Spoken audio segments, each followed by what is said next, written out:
जिला चिन्योट के इलाका रजोआ में एक शख्स अपनी बीवी को अपने ससुर के सामने कत्ल कर देता है। शक किया गया और दोस्त अहबाब इकट्ठे किए, बहाने से अंदर बुलाया, दुपट्टे से और एक संगल था, संगल से बांध दी।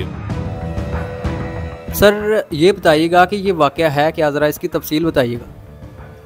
बिस्मिल्लाहिर्रहमानिर्रहीम। हमें ना 25 अगस्त वो इतला मिली कि एक गाँव है हमारे थाने का वल्ला राय कि वहाँ परवीन बीबी उम्र उसकी 30 के करीब है कि उसको उसके खामद और देवर ने कत्ल कर दिया है। तो इस इतला पर जब हम पहुँचे तो हम के कमरे में डेड बॉडी पड़ी थी।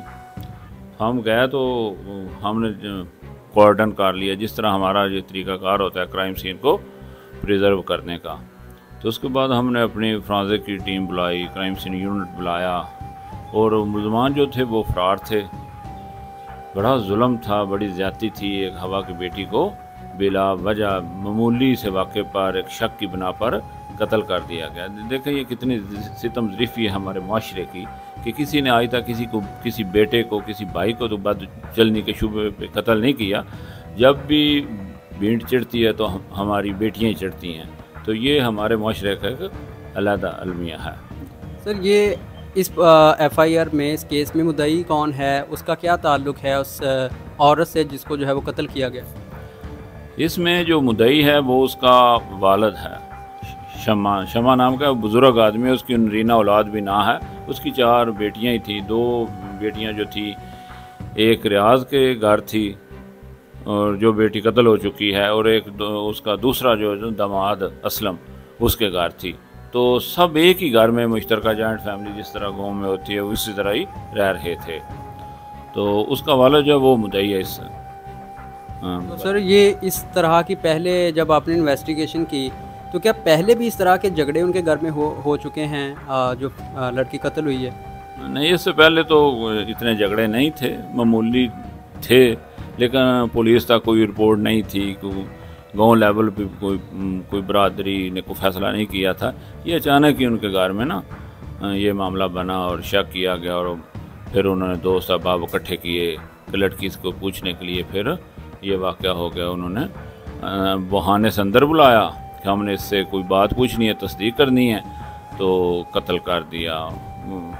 एक दुपट्टे से और एक संगल था, संगल से बांध दी और दुपट्टे से गला घुंटा और मार दिया। सर जायब कुआ से कौन कौन से शवाहिद मिले आपको जब आपने वहाँ से जाके चीज़ों को देखा?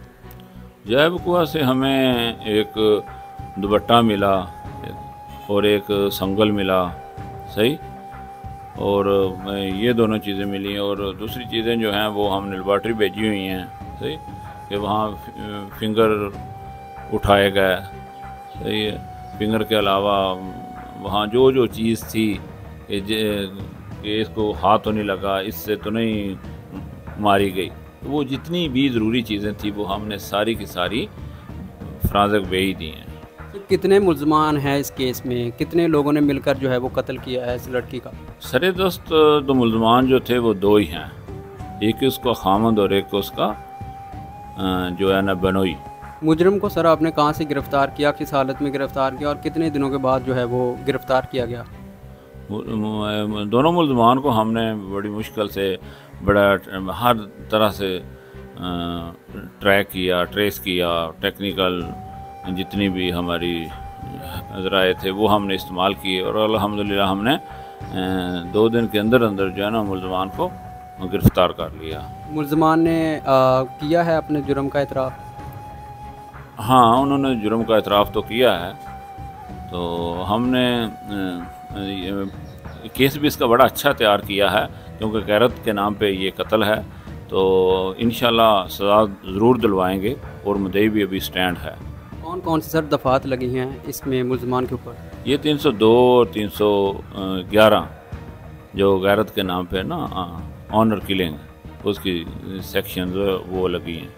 सर इसमें मुतअद्दिद वाक़यात हो चुके हैं, इस तरह के केसेस रिपोर्ट हुए हैं। कहीं पर वालिदैन अपनी बेटी को जो है वो गैरत के नाम पर कत्ल कर रहा है, कहीं पर शौहर अपनी बीवी को कत्ल कर रहा है, कहीं पर जो है वो भाई अपनी बहन को मार रहा है। इस तरह के वाक़यात मुतअद्दिद रूनमा हो चुके हैं और अभी जैसा कि ये बहुत अफसोसनाक जो है वो वाक़या है।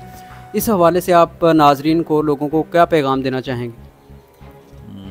جی بالکل، بڑا آپ نے اچھا سوال کیا. اس میں ایجوکیشن کی ضرورت ہے ہماری سوسائٹی میں، اور جس طرح ہمارا جو مذہب ہے وہ ہمیں ایجوکیٹ کرتا ہے کہ پردہ کرنا چاہیے اور غیر محرم کو گھر میں نہیں آنے دینا چاہیے، اور جب ہماری مائیں بہنیں بیٹیاں نکلیں تو وہ بھی پردہ کریں، اور لوگوں کو تھوڑا سا براڈ مائنڈ ہونا چاہیے. چھوٹی چھوٹی باتوں پہ غصہ اور شک کرنا اور اس طرح کے جتنے بھی یہ میٹرز ہوتے ہیں یہی سبب بنتے ہیں.